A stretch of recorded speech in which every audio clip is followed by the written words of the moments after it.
قسمت دوم رو شروع میکنیم. قسمت دوم صحبتمون از کتاب دانیال هستش. برادر عزیزمون پول با همون هستن. قسمت اول رو خوندیم که دانیال میاد و خواب پادشاه بابل رو براش تعبیر میکنه. نبوکدنصر بوده و خواب رو براش تعبیر میکنه و الان قسمت دوم صحبتمون رو در رابطه با کتاب دانیال با برادر عزیزمون پول ادامه میدیم. Okay, Paul, very welcome again. We are in a second part of our talk about our study, the book of Daniel, and we are happy to listen to what you are saying from God's word or what you're sharing to the people. Please, it's your time. Well, we were just talking there about King Nebuchadnezzar's dream. پس اگه یادتون باشه در رابطه با خواب نبوکدنصر صحبت می‌کردیم. And he was very impressed with the interpretation. و خیلی تأثیر قرار گرفته بود با این تعبیر خواب. And there were two results. و دو تا نتیجه داشت. The first was that he rewarded Daniel and his three praying friends. یکی اینی که اومد و یه جایزه داد به دانیال و سه تا دوستش که در دعا بودن. He promoted them and they were given jobs in charge of the city of Babylon. و اینها به اصطلاح تشویقشون کردن و پست بالاتری بهشون دادن که مسئول به اصطلاح شهر با قسمت بابل باشن. But the other result was not so positive.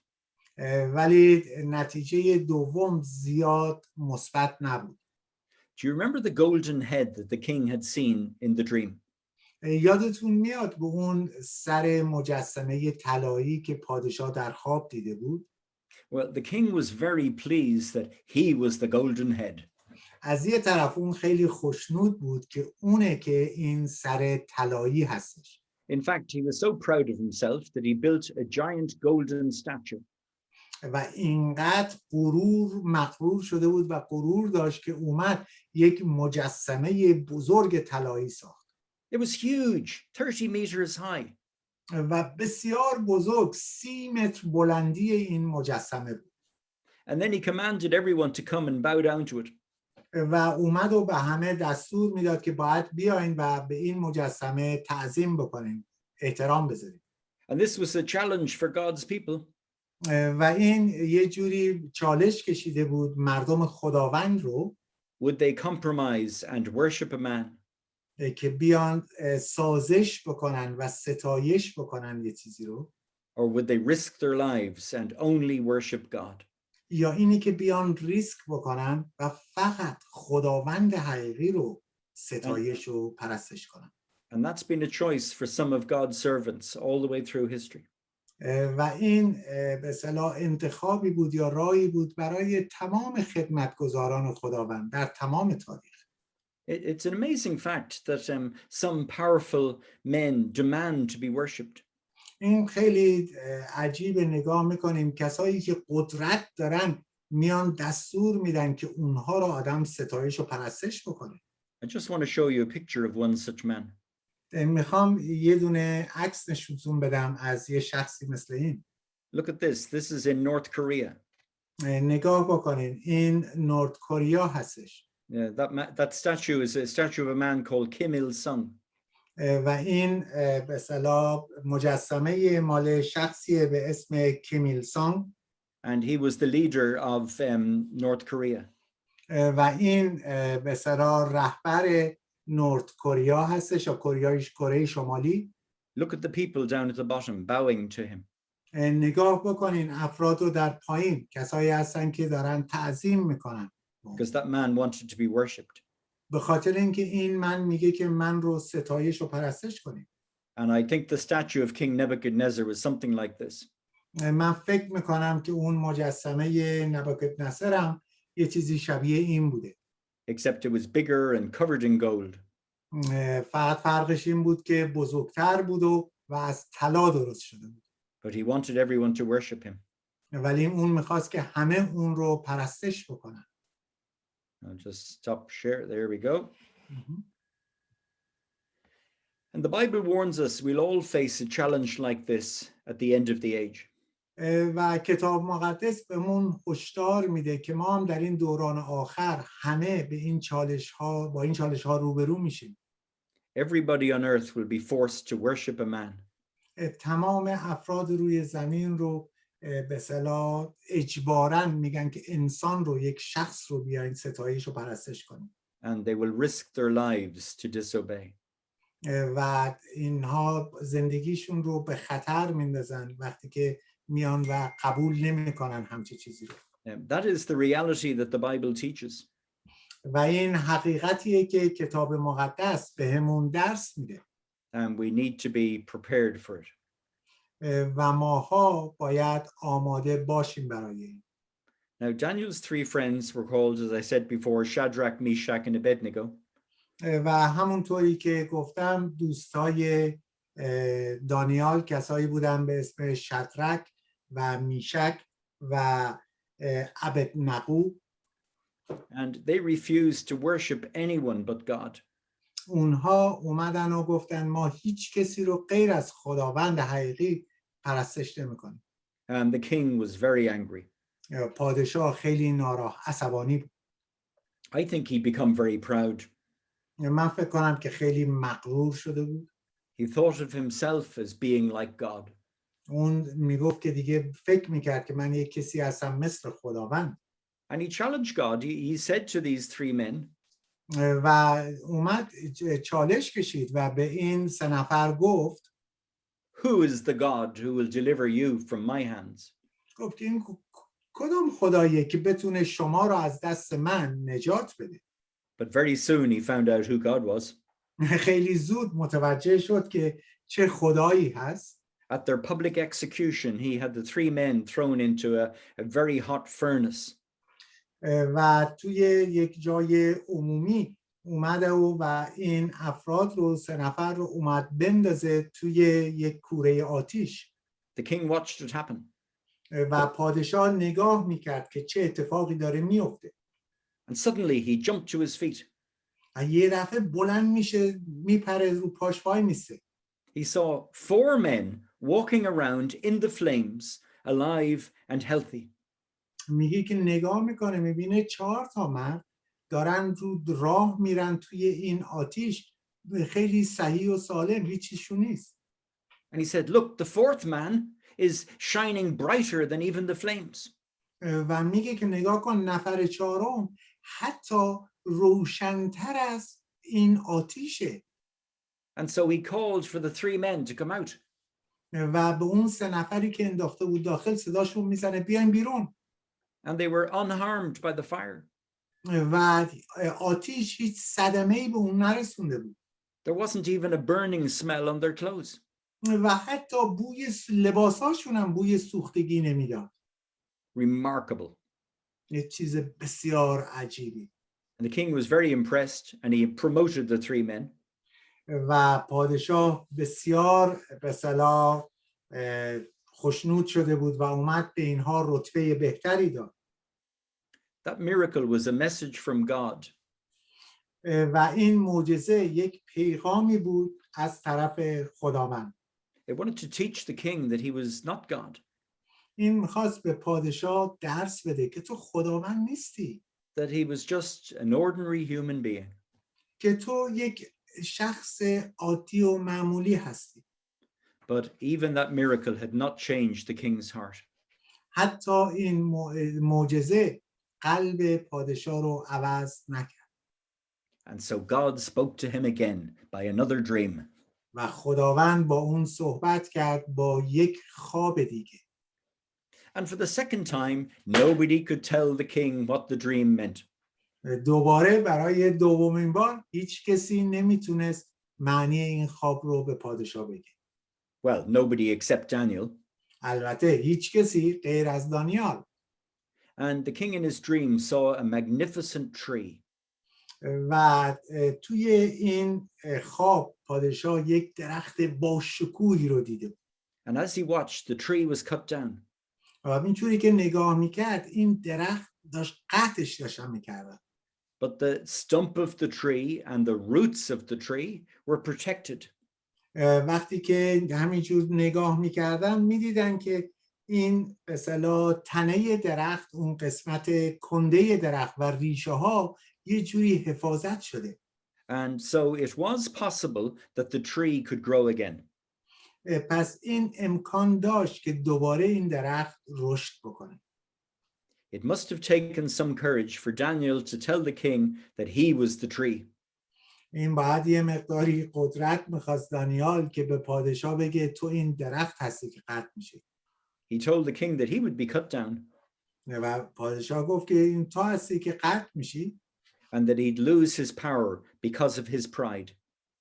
و قدرت خودت رو از دست میدی به خاطر غرورت. He told him that God would humble him. و گفت که خداونده که تو رو فروتن باید بکنه و میکنه. But that after some time he would be restored to his throne.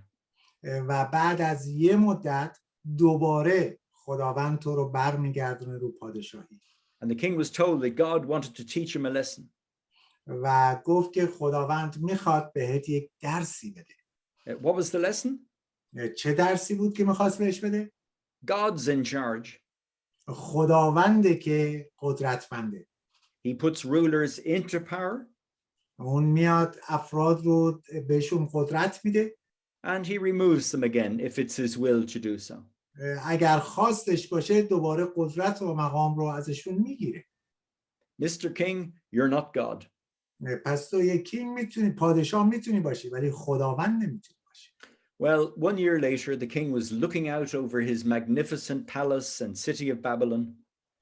یک سال بعد پادشاه داشت از اون بالا داشت کشور خودش رو به اصطلاح بابل رو نگاه میکرد، زیباییشو. He congratulated himself for everything that he'd built. و خودش میگفت دست درد نکنه چه چیزایی من ساختم. But immediately he fell to the ground and started to behave like a wild animal.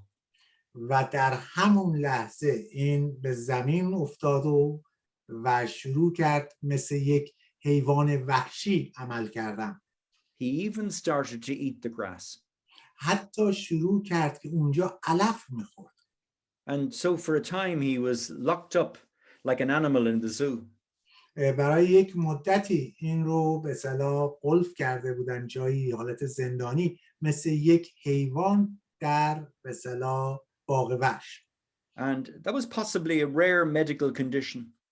البته که این احتمال داره که یک به اصطلاح نوع بیماری هستش. I don't know how well it translates, but in English it's called boanthropy. The same name I find it out. اسمش به اصطلاح میگن boanthropy. And it's where a person thinks they're a cow or an ox. و این شخصیتی این بیماری که امکان میکنه شخص فکر میکنه گاو هستش، یه نوع حیوانی هستش. And God caused that to happen to the king. و خداوند این عمل رو انجام داد که این پادشاه این حالت رو داشته باشه. And here's a poor woman who is in that situation.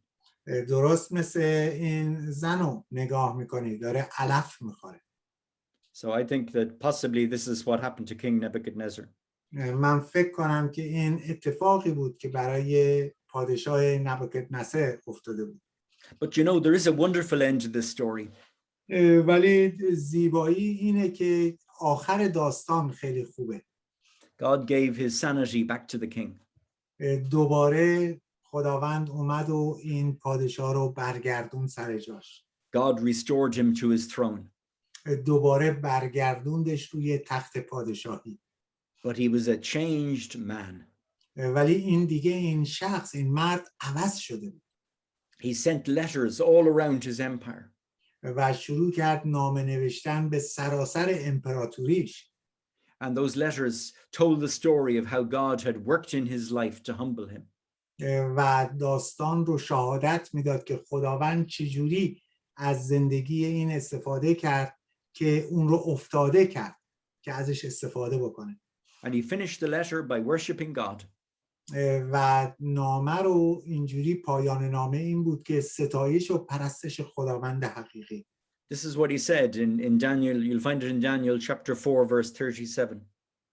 و این چیزیه که گفته و این رو در دانیال به اصطلاح میبینیم. باب 4 آیه 37. Now I, Nebuchadnezzar, praise and extol and honor the King of heaven, all whose works are truth and his ways justice, and those who walk in pride he is able to put down. اکنون دانیال باب 4 آیه 37. اکنون من نبوکدنصر پادشاه آسمان ها را می ستایم و تمجید و تکریم می کنم، زیرا همه کارهای او حق و راههایش عدل است. او قادر است کسانی را که با تکبر رفتار می کند پست گرداند. هللویا. Amen. So that's the end of the story of King Nebuchadnezzar. پس اینو نگاه بکنیم، آخر داستان نبوکدنصر. I think we'll meet him again in heaven. من فکر کنم که اون رو ماها در آسمان دوباره ملاقات میکنیم. And after he died, Daniel retired. وقتی که اون به اصطلاح فوت کرد دیگه دانیال هم بازنشسته شد. And he was no longer a powerful person in Babylon. و دیگه اون فرد قدرتمند نبود در بابل. And the last ruler of Babylon was a man called King Belshazzar. و نفر بعدی پادشاهی که در بابل بود شخصی بود به اسم بلتشسر. And one night he held a great party. و یک شبی یک جشن بزرگی گرفته بود. He didn't know it, but it was his last night on earth. اون نمیدونست ولی این شب آخرش بود روی زمین. There were over 1,000 people at his party. They were eating and drinking wine and having a great time. بیش از 1000 نفر تو این جشن شرکت کرده بود، داشتن میخوردن و مینوشیدن و اوقات خوبی داشتن. And then somebody had the idea to propose a toast to the gods of Babylon. ولی یه دفعه یه کسی همچه عقیده‌ای که داشت که بیاییم و بخوریم این مشروب و به سلامتی خداوند بابل. And they said, let's use the golden cups taken from the temple in Jerusalem. و گفتن که بذارین که این به اصطلاح لیوان‌های کاپ‌های طلایی که از معبد اورشلیم آوردیم از اون استفاده کنیم. And by doing that they mocked the God of Israel. و با انجام این کار اونها مسخره کردن خداوند اسرائیل. And when a nation openly mocks God, و اگر قومی به صورت به واضح به وضوح خداوند رو مسخره کنه، their time is up. That nation is finished. وقتشون تمومه و این قوم دیگه از بین میره. Do you know the phrase, the writing is on the wall? میدونین که این گفته‌ای که میگن نوشته روی دیوار. Do you use that phrase, David? Not really often, but we have something similar. Yeah. Well, it's a very famous phrase in English. The writing is on the wall. این به اصطلاح یک مسئله مهمیه توی انگلیسی که میگن که بر روی دیوار نوشته شده. It means time up. You're finished. به این معنیه که وقت دیگه تمام شده. And I'm afraid that the Western world is coming to a place like that today. من فکر کنم که این دنیای به اصطلاح غرب تقریباً به همون موقع رسیده، وقتش تموم شده. So they were drinking and laughing and mocking God. اونا داشتن میخوردن و مینوشیدن و خداوند رو مسخره میکردن. And then something extraordinary happened. و یک چیز عجیبی یک دفعه اتفاق میفته. I just want to show you a picture as imagined by an artist.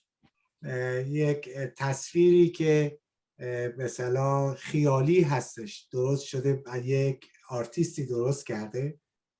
The proverb in English, the writing is on the wall, is taken from this story. این به اصطلاح ضرب المثلی که میگیم رو دیوار نوشته شده از اینجا گرفته شده. Here is the king and some of the people at the party. اینجا این پادشاست و افرادی که دور و برش هستن توی جشن.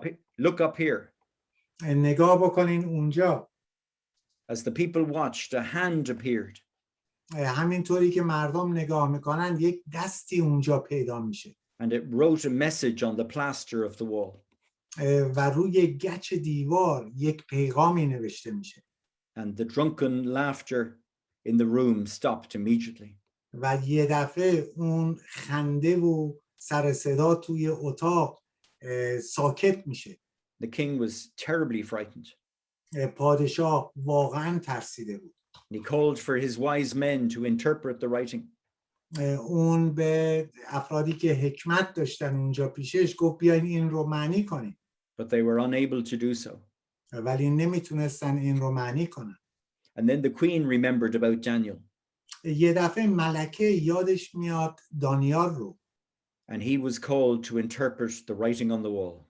و دانیال رو صدا میزنن که بیاد و این نوشته رو معنی کنه.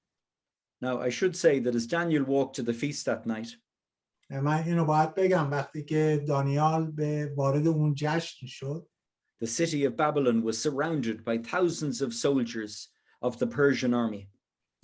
و این شهر بابل محاصره شده بود با هزاران سرباز مال ایران زمین یا پارسیان. The king of Babylon did not seem to be very worried. ولی پادشاه بابل اصلا به خیالی نداشت، براش مسئله نبودین. The walls of the city were very thick and strong. دیوارهای شهر بسیار بزرگ و قوی بودن، محکم بودن. In fact, archaeologists tell us that the walls of Babylon were 25 meters thick. اینم بگیم که باستانشناسان میگن که اون زمان دیوار حدود 25 متر قطر داشته. That's as wide as both sides of a motorway. این درست نگاه بکنیم مثل قطر دو طرف یک به اصطلاح اتوبان هستش. So the king thought that there was no way for the Persians to get through them. و گفته بود که پادشاه میگفت که هیچ کسی مخصوصا این پارسیان نمیتونن از این رد شن. When Daniel arrived at the party, he knew immediately what happened. وقتی که دانیال به این جشن اومد اون میدونست دقیقاً چه اتفاقی میفته. And he looked up and he saw the message from God on the wall. و نگاه میکنه و پیغام خداوند رو روی دیوار میبینه. And he told the king the meaning. و به پادشاه معنیشو میگه. The writing said, Mene, Mene, Tekel, Upharsin. و نوشته میگه که من ثقل و پرسین. And Daniel said, that means God has finished counting Babylon. و میگه که خداوند اومده و روزهای سلطنت بابلیان رو شمرده. He has weighed Babylon on a weighing scales. یعنی میگه که خداوند بابلیان رو روی وزنه قرار داده. You don't measure up. و گفته که تو ناقص هستی، تو وزن درست نیست. And so he's given your kingdom to the Persians. پس پادشاهی شما رو به پارسیان میدم. And only a few minutes later, the Persian army conquered the city. و دقیقاً چند لحظه بعد امپراتوری یا سربازان پارسی میان و شهر رو تسخیر میکنن. And the king was dead. و پادشاه فوت کرد، مرد. Now, as I said, Babylon has strong walls. همونطوری که گفتم بابلیان یا بابل دیوارهای قطوری داشتن. And there was no way for an army to break those walls down. و هیچ راهی نبود که یک به اصطلاح ارتشی بخواد این دیوار رو خراب بکنه. But the king of Persia was clever. ولی پادشاه پارسیان یا ایران زمین خیلی باهوش بود. He diverted the water of the river Euphrates. اومد و تغییر جهت داد رود فرات رو. He stopped it flowing through the city of Babylon. و به اصطلاح اون رو قطع کرد که دیگه به شهر بابل نره این آب. And up the dry riverbed came the army of Persia. و وقتی که اینجوری شد اونجا خوش شد و این شد که ارتش پارسیان از اونجا وارد شد. And the mighty empire of Babylon was destroyed forever. و اونجا امپراتوری بابل برای همیشه از بین رفت and it's never been rebuilt, و هیچ وقت دوباره ساخته نشد. even though Saddam Hussein tried to do so. حتی با اینی که صدام حسین سعی خودش رو کرد که این کار رو بکنه. Now, the new ruler of Babylon was a man called Darius. و اون موقع پادشاهی که بابل رو پادشاهی میکرد کسی بود به اسم داریوش. And it's thought that he ruled the city on behalf of King Cyrus. و گفت که من پادشاهی میکنم اینجا به اصطلاح از طرف پادشاه کوروش. And at this time, Daniel was probably about 90 years old. و این زمانی بود که دانیال حدوداً 90 سالش بود. And he was taken out of retirement. و یه جورایی از بازنشستگی آوردنش. And he was given one of the 3 top jobs in the new government. و اومدن بهش یکی از 3 تا کار مهم توی دولتی رو بهش دادن. But many of the other men were jealous of Daniel. خیلی از افراد بودن که حسودی میکردن به دانیال. And they tried to get rid of him. و سعی میکردن اونو یه جوری ردش بکنن. And they were unable to accuse him of corruption or any other fault in his work. نمیتونستن که به اون به اصطلاح لقبی بدن که اومده رشوه‌خواری کرده و یا کار اشتباهی انجام داده. So they plotted to catch him because of his faith in God. و اینها اومدن یک حیله‌ای به کار ببرن و اون رو گیر بندازن در رابطه با ایمانش به خداوند. They knew that Daniel prayed 3 times every day since he was a child. اینو میدونستن که دانیال از زمان بچگی همیشه 3 بار دعا میکرد در حضور خداوند. So they asked the king to make a law to make prayer illegal for 30 days. و اومد و گفتن به پادشاه گفتن یه قانونی بذار که برای 1 ماه کسی نتونه دعا بکنه، ممنوع باشه. And King Darius agreed and he signed the legislation. و پادشاه داریوش قبول میکنه و میاد اونجا رو امضا میکنه پای اون عهدنامه رو. And once the law was passed, it could not be changed, even by the king. وقتی که این قانون ثبت میشد در اون زمان دیگه کسی نمیتونست این رو عوض بکنه، حتی خود پادشاه. And then they told the king that Daniel had broken the law and he had prayed to God. و بعدش اومدن به پادشاه گفتن میدونی چیه؟ دانیال داره قانون شکنی میکنه و داره دعا میکنه به خداوند. And the king realized that the law had only been a trap to catch Daniel. و پادشاه متوجه شد که این قانون رو اینها گذاشتن که فقط دانیال رو گیر بندازن. The king was very upset. پادشاه خیلی ناراحت بود از این مسئله. It says he worked all day with his legal experts. و تمام روز با اون مشاوراش کار میکرد. And he tried to find a way to save Daniel. که راهی پیدا کنه که دانیال رو نجات بده. But he was unable to do so. ولی متاسفانه راهی پیدا نکرد که این کار انجام بده. And so with a very sad heart, he personally brought Daniel for execution to the lions. با قلبی خیلی شکسته خودش دانیل رو برد به اصطلاح به نزد قفس شیرها که مجازات بشه. Daniel must have made a really good impression on the king. من فکر کنم که دانیال خودش رو به خوبی به این پادشاه نشان داده بود و اون شناخت داشت ازش. Because as they parted, the king spoke these following words of encouragement and faith to him. به خاطر اینی که وقتی که دیگه از هم میخواستن جدا بشن پادشاه یک کلمات یا جمله‌های خیلی تشویق کننده‌ای و مهمی رو به دانیال میگه. They're quite remarkable words from a pagan king. خیلی به اصطلاح حرفای مهمیه پادشاهی که بت پرستی میکرد. The second half of Daniel 6 verse 16. در قسمت دوم دانیال باب 6 آیه 16 But the king spoke, saying to Daniel, your God whom you serve continually, he will deliver you. دانیال 6:16 قسمت دوم بی میگه که پادشاه به دانیال گفت باشد که خدای تو که پیوسته عبادتش میکنی تو را رهایی بخشد. The king couldn't sleep that night. پادشاه اون شب نمیتونست بخوابه. And he hurried back to the lion's den as soon as the sun rose. و خیلی سریع قبل از اینکه آفتاب بخواد بزنه بیرون رفت به اون جایی که شیرها بودن. And the faith of the king was rewarded. و اون به اصطلاح ایمان پادشاه بابت ایمانش جایزش رو گرفت. Daniel called out to the king. دانیال از اون توی قفس صدا زد پادشاه رو. He said he was not harmed because God had sent an angel to close the mouths of the lions. میگه که من هیچ آزاری نرسیده به خاطر اینکه خداوند یک فرشته‌ای رو فرستاد که دهن این شیرها رو ببنده.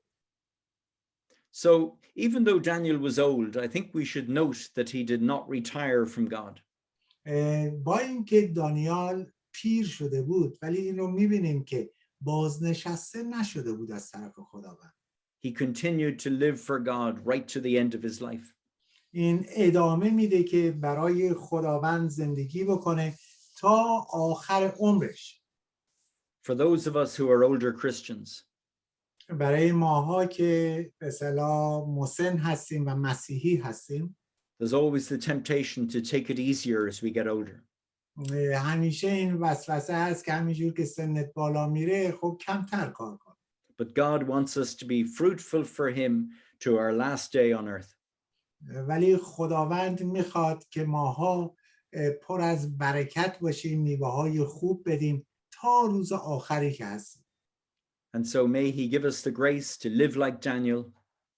دعا میکنیم که خداوند به اون فیض رو بده که ما هم مثل دانیال زندگی کنیم.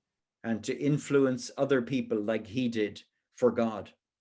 و تأثیر بذاریم روی افراد اونطوری که اون گذاشت برای خداوند. Now we're going to talk about some important dreams and visions that Daniel himself was given. بذاریم که در مورد چند تا رویا و خوابی که خود دانیال دیده بود صحبت بکنیم. And before we start, I must warn you about something.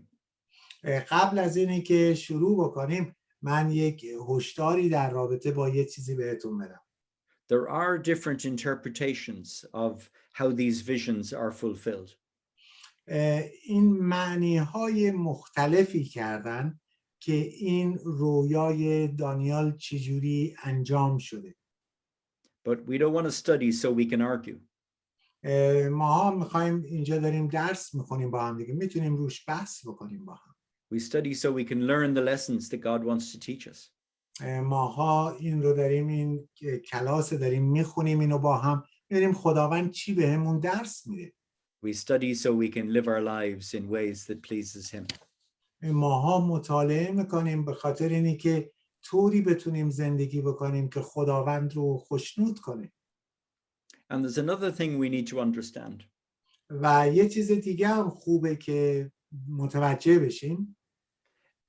Visions are the way that God sees things from heaven. این رویاها طوریه که خداوند اون چیز رو میبینه. And they look very different to us on earth. و خیلی فرق داره با چیزی که ماها میبینیم و میدونیم روی زمین. For example, به عنوان مثال we look at a map of the world and we see countries and nations. ماها به نقشه جهان نگاه میکنیم، ماها کشورها رو میبینیم، قومها رو میبینیم.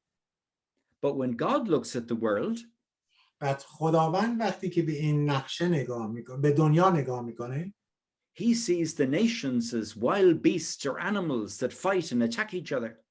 اون خداوند اینها رو مثل یک به اصطلاح حیوانات میبینه، به صورت حیوانات وحشی که با هم در حال جنگن. And we see kings or presidents as leaders of countries. ماها نگاه میکنیم میگیم که به اصطلاح پادشاه و یا یک رئیس جمهوریه که سرپرست کشوره. And God sees horns growing on the heads of the beasts. ولی خداوند اون رو به صورت شاخی میبینه که روی سر یک حیوان وحشی رشد میکنه. So through the visions, God teaches us to see things the way that he sees them. به وسیله این رویاها خداوند به ما درس میده که ما هم به اون طریقی ببینیم که خداوند میبینه. Now, Daniel's first dream is recorded in chapter 7. دانیل اولین رویای دانیل در باب 7 هستش. And as the dream began, he saw 4 great beasts coming up out of the Mediterranean Sea. و وقتی که رویاش اینجوری شروع میشه که 4 تا حیوان یا جانور وحشی از توی آب مدیترانه بیرون میاد. It was one followed by another, followed by another, followed by another. یکی بعد از دیگری، یکی و یکی بعد از اون همینجور بیرون اومدن. And the first wild animal was a lion with eagle's wings. و اولین به اصطلاح حیوان یک دونه شیر بود با بالهایی مثل عقاب. And as Daniel watched the lion, it began to change. وقتی که همینطور دانیال داشت این شیر رو نگاه میکرد دید داره عوض میشه. It stood up on its back legs like a man. و این روی پاهاش بلند شد درست مثل یک مرد انسان. And it was given a human heart. و بهش قلب انسان داده شد. And so that possibly spoke of King Nebuchadnezzar, whose life was changed by God. احتمال داره که این به اصطلاح صحبت بکنه در رابطه با پادشاه نبوکدنصر که قلبش عوض شده بود. So that was the first beast. این به اصطلاح اون جانور عجیب اولی بود. And that beast was followed by a bear, and in the bear's mouth was 3 ribs. و بعد از اون به اصطلاح حیوان دیگه خرسی بود که اومده بود که در دندونهای اون 3 تا دونه به اصطلاح دنده در دهن گرفته بود. And I presume that was because it was eating other nations.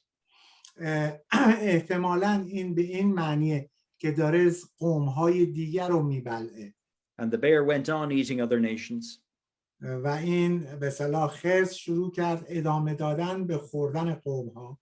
Until it was pushed aside by a leopard with 4 heads. و اینی که تا آخر که میاد و به صورت یک پلنگی میاد و اون رو به کنار میزنه که 4 تا سر داشته. And that probably speaks of the Persian Empire being replaced by the Greek Empire. و این به اصطلاح شاید در مورد امپراتوری پارسیان یا ایران زمین باشه که از طریق امپراتوری یونان به کنار زده شد. Now the last beast to come was the most important. ولی آخرین اون حیوان جانور عجیب یا وحشی که میاد اون خیلی مهمه. Because it tells us something about the last empire on earth. به خاطر اینکه بهمون در رابطه با امپراتوری آخر روی زمین میگه. And it doesn't look like any of the other wild animals. و این فرق داره با تمام حیوانات وحشی دیگه. It's a monster. این یک جانور عجیبیه. It has huge iron teeth and horns on its head, 10 of them. و این به اصطلاح دندونهای آهنین داره و شاخ روی سرش داره. And it's described as being very, very strong. و گفته شده که این بسیار قوی بوده. And it says that people are very, very afraid of it. و مردم بسیار از اون میترسیدن. And right at the end, one little horn grows on the head of the monster. در آخر یه دونه شاخ کوچیکی شروع میکنه رشد کردن روی سر این حیوان عجیب. And that horn represents a world leader. و این شاخ به اصطلاح نمایانگر رهبران جهانیه. And he's full of his own sense of importance. و خیلی خودشون رو مغرورن و میگن ما مهم هستیم And he speaks with big words, و صحبت میکنن با کلمات بزرگ but his words have very little meaning. ولی حرفاشون معنی چیزی نداره به اون صورت. And it says that he will persecute God's people. و میگه که ماها آزار و اذیت میکنیم مردم خداوند رو And he'll try to change even the laws of God. و حتی سعی میکنه که قانون خداوند رو عوض بکنه. And you know, when we look at the world today, there are many things that we can worry about. ماها وقتی که به دنیای امروز نگاه میکنیم چیزهایی هست که آدم رو نگران میکنه. And when we see them, we can worry about the future for our children and our grandchildren. وقتی که آدم چیزها رو میبینه آدم نگران آینده بچه‌هاش و نوه‌هاش میشه. And it says that Daniel was also greatly troubled as he watched this terrifying vision. دانیال هم وقتی که این رویا رو میدید بسیار آشفته و نگران شده بود. And things got very bad for the world. و همه چیز برای این دنیا به بدی پیش میرفت. And then the scene suddenly changed. و یه دفعه صحنه عوض میشه. And Daniel found himself standing in God's throne room. و دانیال یه دفعه خودش رو میبینه که توی اتاق بغل تخت پادشاهی خداونده. And as he watched, God himself came in and he sat down on his throne. و همینطوری که نگاه میکرد خداوند رو میبینه که وارد میشه و میاد روی تخت پادشاهی میشینه. And Daniel heard God being called the Ancient of Days. و میبینه که به خداوند اونجا میگن که روزهای باستانی. And that was because God has been around for far longer than anyone else. به خاطر اینی که خداوند بیشتر از همه در این دنیا بوده. یعنی قبل از اینی که هیچ چیزی باشه خداوند بوده. He's the Ancient of Days. به این خاطر به صورت لقبی میگن روزهای باستانی یا روز باستانی. And surrounding God on his throne were 100 million servants. و دورور تخت پادشاهی خداوند صدها هزار خدمتگزار بودند. And every one of his servants were mighty angels. و تمام اینها فرشتگان پرقدرت بودند. And they were all ready and able to do anything that God asked them to do. و آماده بودند که خداوند هر چیزی که ازشون میخواد انجام بدن. And as Daniel listens, God is holding a court case. وقتی که دانیال نگاه میکرد میدید که خداوند یک حالت مثل داره قضاوت میکنه. And the question is, who is going to rule the earth? و سوال مثل این که این بود که کیه که بیاد این دنیا رو به اصطلاح پادشاهی کنه. Will it be that terrible, that proud man with his powerful government? آیا این مرد خیلی مغرور رو که با میاد این دولت رو یا این کشور رو رهبری کنه؟ Or will it be the weak and humble and persecuted people of God? یا اینی که میشه افراد افتاده و فروتنه که خداوند انتخاب کرد. And good news. خبر خوش. God gives his judgment for his people. خداوند قضاوت خودش رو برای افرادش میکنه. And he gives his judgment against the world leaders and their empires. و میاد قضاوت میکنه بر علیه دولت‌های این دنیا و قدرت‌های این دنیا.